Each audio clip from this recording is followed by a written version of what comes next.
فطاير البيتزا السريعة من أبسط وأسرع الوصفات اللي نقدر نحضرها بالبيت. راح نشتغلها اليوم بطريقة ومكونات بسيطة وسريعة، يطلع ويانا العجين هش وقطن وخفيف فترة طويلة. إن شاء الله تجربون هاي الوصفة وتعجبكم. عندي هنا ربع كوب من المي الدافي، 1 ملعقة طعام من الخمرة، الشكر والطحين. راح نحركه بشكل زين ونتركه لأن يتضاعف حجمه. كيلو من الطحين يكون منخول، 1 كيس من البيكنج باودر ونضيف الملح، 2 ملعقة طعام من الحليب الباودر، 1/3 كوب من الشكر.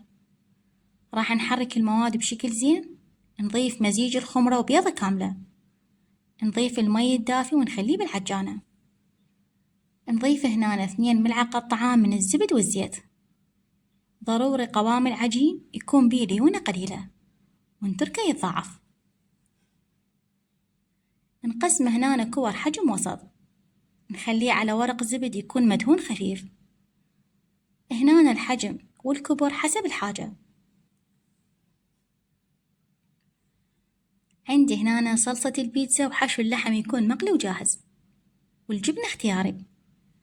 راح أضيف هنا أول طبقة من صلصة البيتزا، نضيف رشة صغيرة من الكرفس وكمية قليلة من صوص المشاوي. هنا الصوص اختياري بس راح ينطي نكهة وريحة هواية طيبة. راح نضيف الجبن وكمية من حشو اللحم.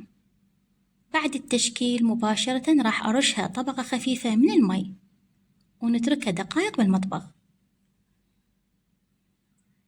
الفرن ويانا يكون حار مفتوح قبل 10 دقائق لفوق والجوا. من تطلع ويانا الصينية مباشرة من الفرن وهي حارة، نغطيها بقطعة من النايلون أو القماش، نتركها ثواني وصارت فطائر البيتزا ويانا جاهزة. ونقدمها بألف صحة وعافية. بهاي المرحلة نقدر نحفظها بالمجمدة بعد الشوي ونستعمل منها وقت الحاجة. جربوها وإن شاء الله تعجبكم.